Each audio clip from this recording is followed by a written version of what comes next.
Bonjour petite communauté, j'espère que vous allez bien.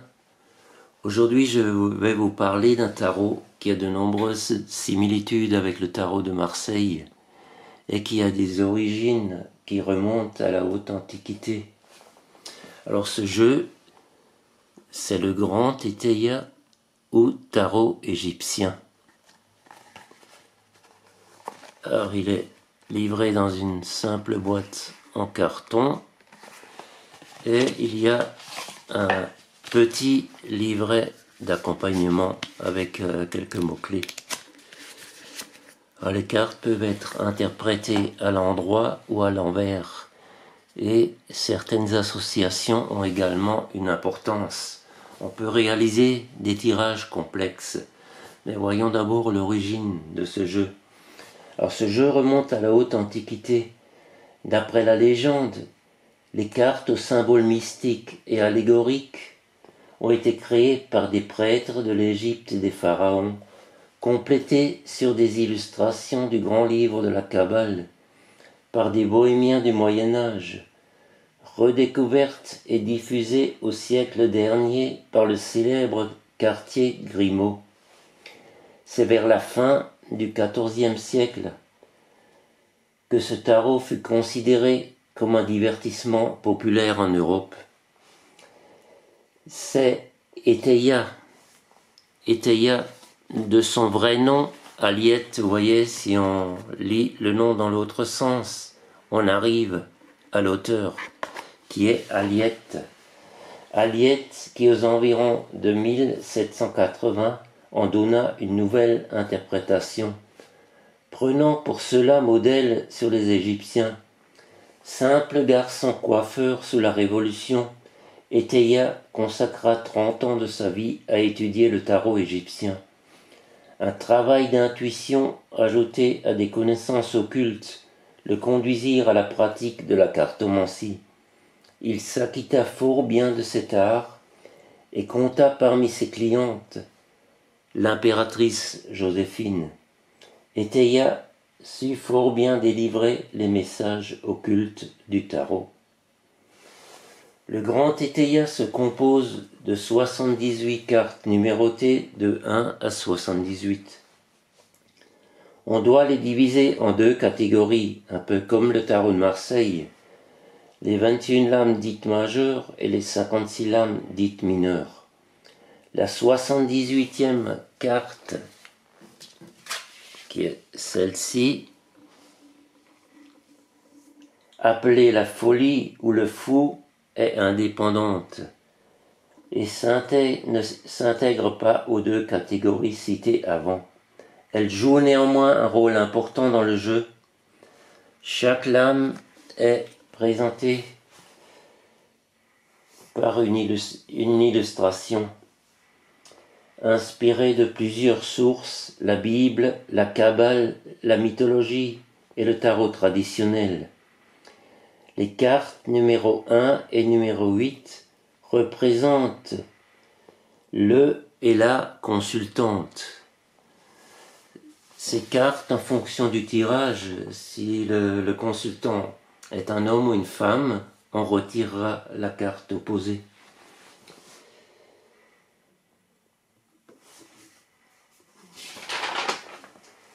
Certaines cartes sont tirées du tarot dont on a modifié les figures et les noms au cours des siècles. 7 lames représentent les 7 jours de la création. Alors nous avons la lame numéro 2 qui est le premier jour de la création. Vous voyez, c'est marqué ici, on a le premier jour de la création. Ensuite, nous avons la lame numéro 4 qui est le second jour de la création. Puis, nous avons la lame numéro 3. C'est pas dans l'ordre, hein, vous voyez. Nous avons la lame numéro 3 qui correspond au 3e jour de la création.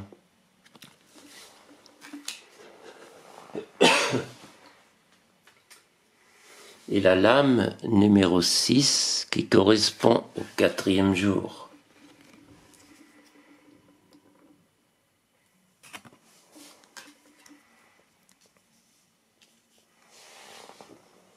La lame numéro 7 qui correspond au 6e jour. La lame numéro 7 qui correspond au 5e jour.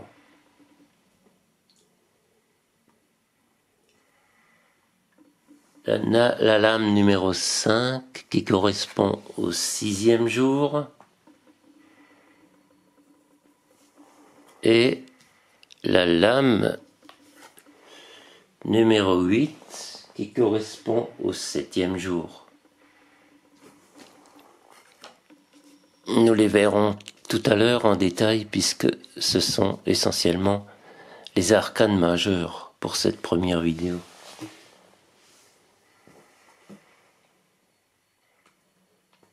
Ces 7 lames sont suivies des 4 valeurs cardinales. Le 9, la justice. Le 9, la justice, les valeurs cardinales.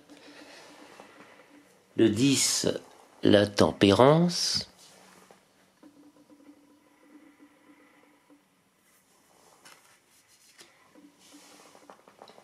Le 11, la force.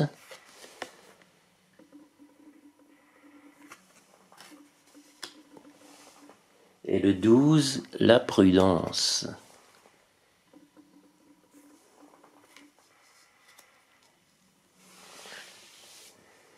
Dix lames suivantes illustrent des traits marquants de la vie de l'homme. Nous avons 13, la 13 représente le mariage.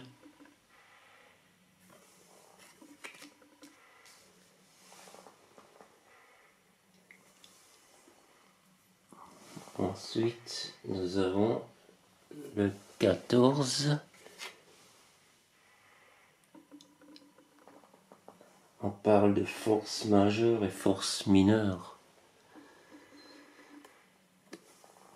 Et le 15 qui est la maladie, les chagrins à l'endroit, la maladie à l'envers.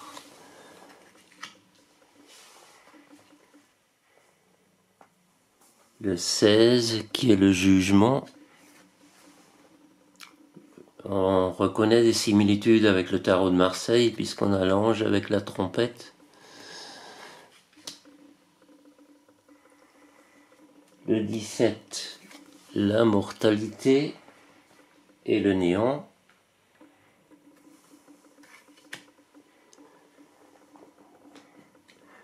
Le 18, la trahison, le traître.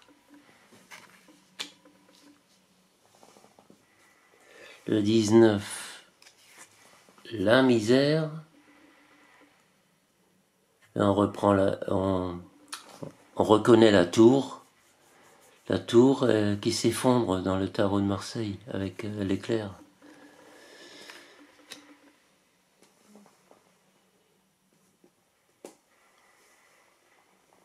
Et le 20, la fortune, l'augmentation, là pareil, on reconnaît la roue de la fortune.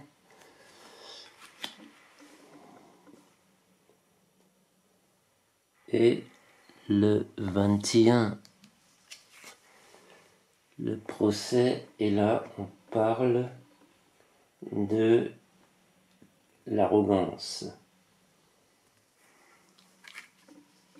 Et la 78, qui est donc la carte de la folie, qui est le fou dans le tarot. Les 21 lames majeures se présentent comme suit. Le 1, nous l'avons vu donc, le 1, c'est donc le consultant. C'est marqué sur le côté de la carte. marqué ici, le consultant.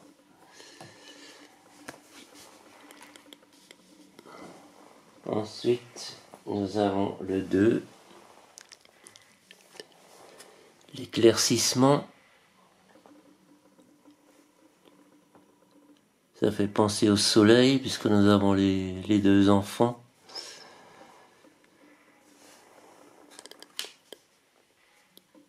Ensuite, nous avons la discussion. Et ça, c'est la carte, une lame qui fait penser à la lune. Nous retrouvons les deux chiens, la lune et puis l'écrevisse, comme dans le tarot de Marseille.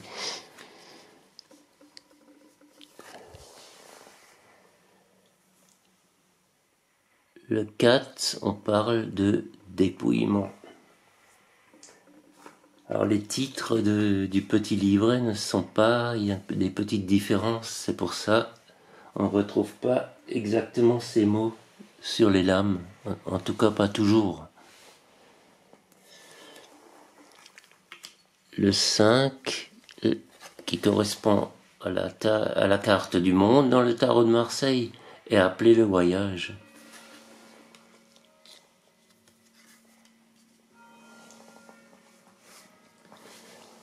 Le 6, qui est appelé la nuit.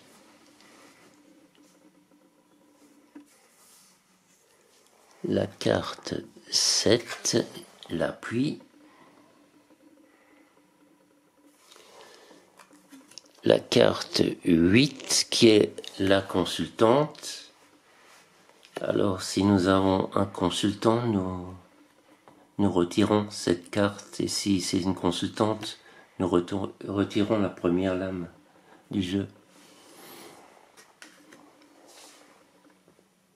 Nous avons le 9, qui est la justice.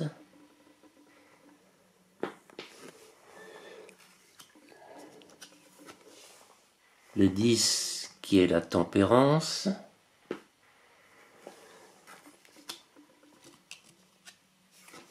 Le 11, qui est la force. Le 12, qui est la prudence.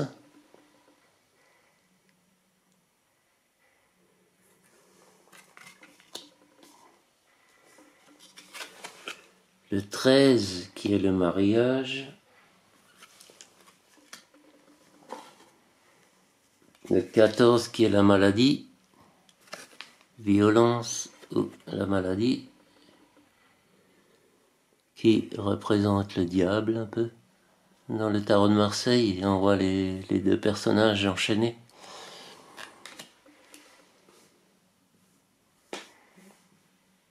Ensuite, nous avons le 16, qui est le jugement. Le 17, le décès, la mortalité. Le 18, la trahison ou le traître. Alors cela, c'est tout à fait différent dans le tarot de Marseille, puisque cette carte, dans le tarot de Marseille, avec la lanterne, ça représente l'ermite, et l'ermite est plutôt une bonne carte, tandis que là, nous avons trahison dans un sens et fausseté dans l'autre. Le 19, la misère.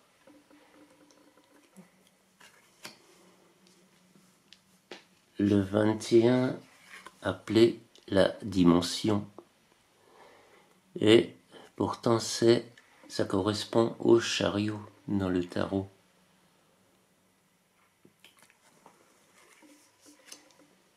Le 20, la fortune.